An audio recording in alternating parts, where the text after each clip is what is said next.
Hello বন্ধুরা, কেমন আছেন সবাই? অন্টারিও প্রভিন্সে 30শে মে যে পরিবর্তনটা আসলো, অর্থাৎ 9টা প্রোগ্রামকে স্টপ করে দিয়েছে কানাডার অন্টারিও প্রভিন্সের অথরিটি।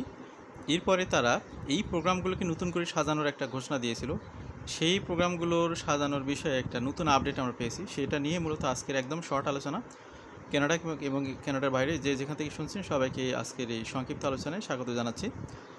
তথ্যগুলো জেনে আশা করি উপকৃত হবেন। Ontario is replacing nearly all it's permanent residency pathways. Here is what we know so far. তো অন্টারিও প্রভিন্সের প্রোগ্রামটা খুবই গুরুত্বপূর্ণ, কারণ হচ্ছে কানাডাতে বসবাসকারী মানে সবচেয়ে বেশি পিপল বসবাস করে হচ্ছে অন্টারিও প্রভিন্সে। এই কারণে অন্টারিও প্রভিন্সের যে কোনো পরিবর্তন এটা সবার জন্যই ম্যাটার করে। কানাডাতে বসবাসকারী অন্যান্য টেরিটরি পিপলরাও স্বপ্ন দেখে যে তারা একসময় অন্টারিও প্রভিন্সে বসবাস করবে, বিশেষ করে টরন্টো সিটিতে। হয়তো ফিনান্সিয়াল কারণে বা জবের কারণে অনেকে বিভিন্ন জায়গায় স্ক্যাটার্ডভাবে থাকেন। এই জন্য এইগুলো খুবই গুরুত্বপূর্ণ। অনেকে এই বিষয়গুলো নিয়ে অ্যালার্ট থাকেন, সচেতনতার সাথে এগুলো বুঝতে চান।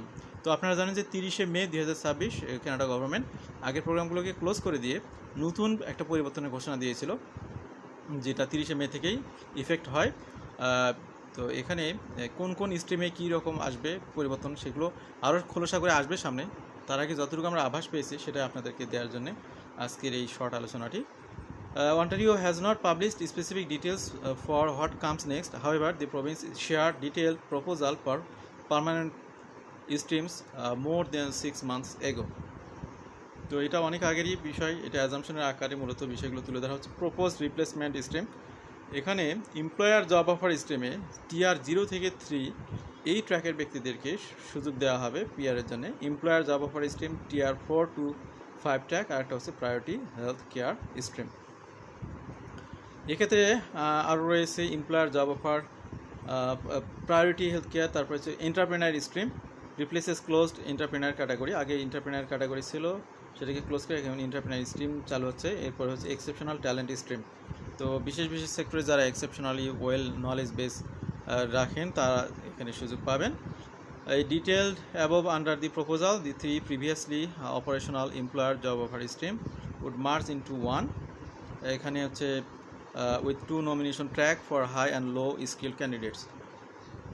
অন্টারিওর বিষয়গুলো আমরা আরেকটু খোলসা করি। Employer job offer stream TR 0 to 3 track. This proposed track would target skilled workers and prioritize candidates already in Canada. তো অলরেডি যারা কানাডাতে আছেন তাদেরকেই মূলত এখানে বিশেষ সুবিধা দেওয়া হবে। To qualify you would need to meet criteria in 3 areas. Job offer ways. To meet this criteria, your job offer would need to meet the median wage for your occupation in Ontario.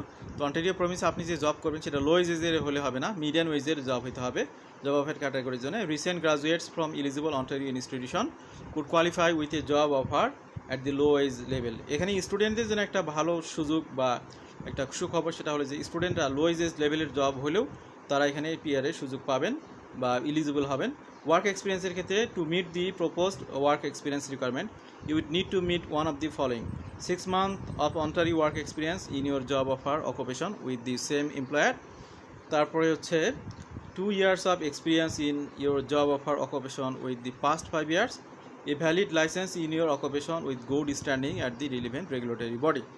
Note that job offer in this context can encompass current employment. Candidates do not necessarily have to be about to start a new job to be eligible for the system. এরপর হচ্ছে education সেক্টরে under the proposed pathways candidates do not need to meet a minimum education requirement if they have 6 months of Ontario work experience with their employer in the job offer occupation. Candidate lacking 6 months Ontario work experience would require a post-secondary credential, which would require a credential assessment for non-Canadian credentials. The track would be most relevant to international students with recent Ontario degrees and foreign workers already employed in Ontario. There are also further considerations that could specifically impact construction workers in the province. এরপর হচ্ছে employer job offer stream tier 4 to 5 track. This track would support foreign workers in occupation that typically require a combination of a high school diploma and or on the job training.